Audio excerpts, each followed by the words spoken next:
مرزا محمد علی کا باپ ہلاک ہو گیا، 1241 اور 42 ہے اس کی تشریح تو انشاءاللہ کہ نبی پاک صلی اللہ علیہ وسلم کی حیات ظاہری کے متعلق جو ویڈیو میری آنے والی ہے اس میں تفصیلی اس پہ بحث ہوگی۔ اس میں صرف ایک جملے پہ کلام ہے، وہ یہ ہے کہ جب نبی پاک صلی اللہ علیہ وسلم کا وصال ظاہری ہوا تو سیدنا صدیق اکبر رضی اللہ تعالیٰ عنہ حضور کی بارگاہ میں حاضر ہوئے اور آپ پر جھکے، ثم اقبہ علیہ فقبلہ، نبی پاک صلی اللہ علیہ وسلم کی طرف جھکے اور چہرہ مبارکہ سے پردہ ہٹایا، اس کو بوسہ دیا اور عرض گزار ہوئے بھی ابی انت و امی یا نبی اللہ، میرے ماں باپ آپ پر قربان اے اللہ کے نبی، لا یجمع اللہ علیک موتتین، اللہ آپ پر دو موتیں جمع نہ کرے گا۔ اب ان دو موتوں کا مطلب کیا ہے؟ ایک بات تو یہ ہے کہ مختلف اقوال ہیں، لیکن جو سب سے بہترین جواب ہے وہ آپ کی اسکرین پہ چل رہا ہے کہ ابن حجر اسقلانی رحمۃ اللہ علیہ فرماتے ہیں بل احسن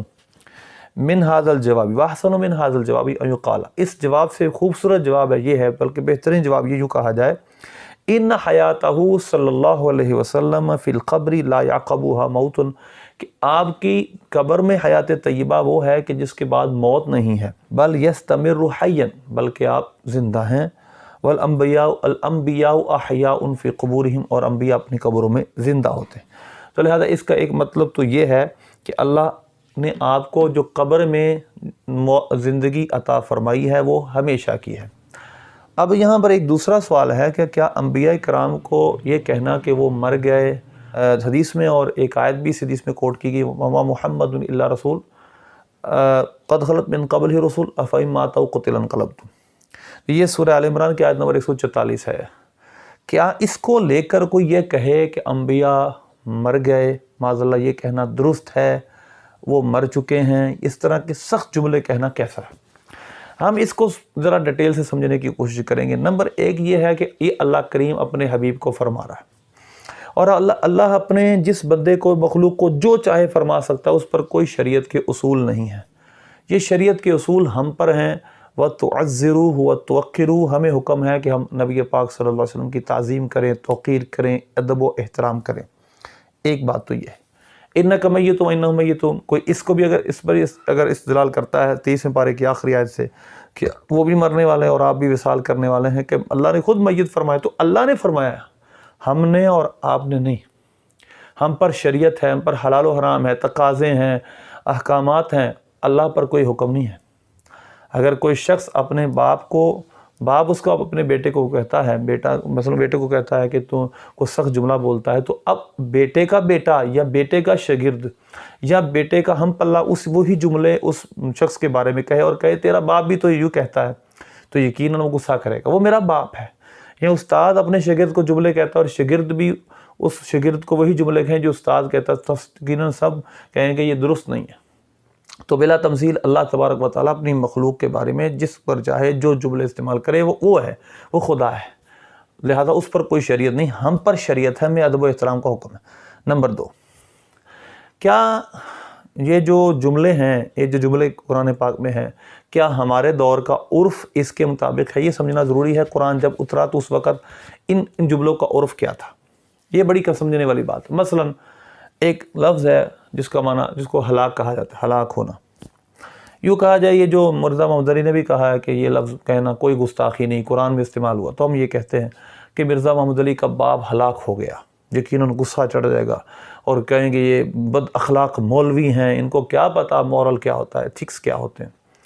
یقیناً اگر کسی بابی کو کہا جائے جو کہتا ہے کہ حضور مر چکے ہیں، کہنا درست ہے، تو اس کو کہا جائے تیرا باپ مر گیا، تیرا باپ ہلاک ہو گیا، وہ غصہ کرے گا۔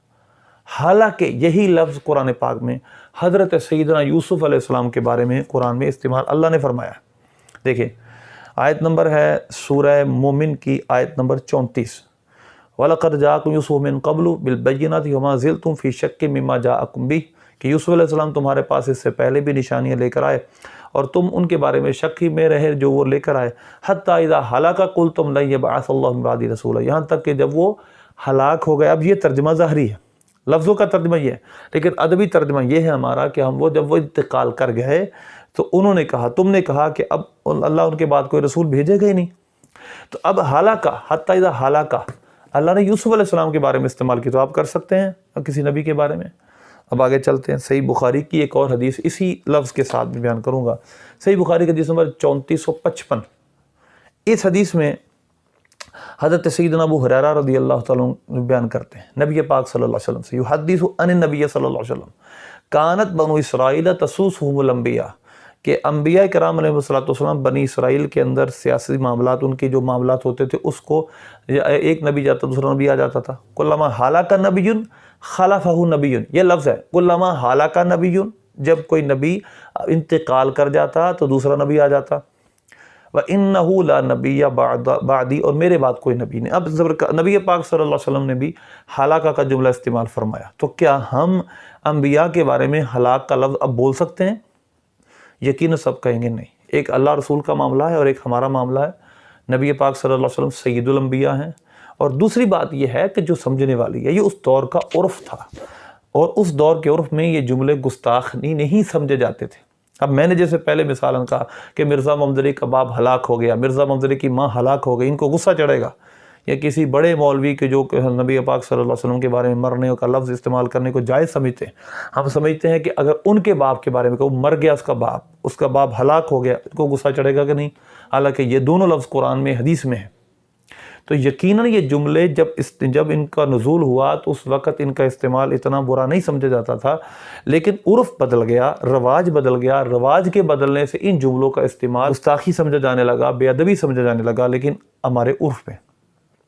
اب دوسری بات یہ ہے کہ ہلاکہ کا معنی کیا ہے؟ اب دیکھیں اب کی منجد جو ڈکشنری ہے اس کے اندر کیا لکھا ہے؟ اس کے اندر لکھا ہے کہ اس کا معنی فنا ہونا، مرنا ہے، اور یہ عموماً یہ نسبتاً لکھا ہوا ہے، یہ عموماً کوئی اچھے معنی میں استعمال نہیں ہوتا۔ انسان جب سخت جملے بولتا ہے اس وقت ہلاکہ کا لفظ بولتا ہے۔ تو آیا یہ جملے قرآن و سنت میں موجود ہیں؟ تو آیا ان کے مولویوں، ان کے علماء، ان کے ماں باپ کے بارے میں ہم ہلاک کا لفظ، مرنے کا لفظ بولیں، ان کو غصہ چڑھے گا کہ نہیں؟ جب ہمارا رواج اردو زبان میں جب ہم نے کسی چیز کو کنورٹ کیا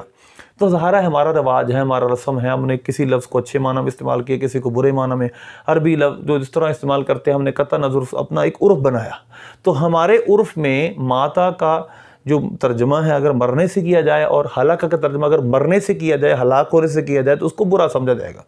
تو لہذا عرف کو رواج کو دیکھیں گے کہ ہم کس لفظ کو کس معنی میں استعمال کرتے ہیں۔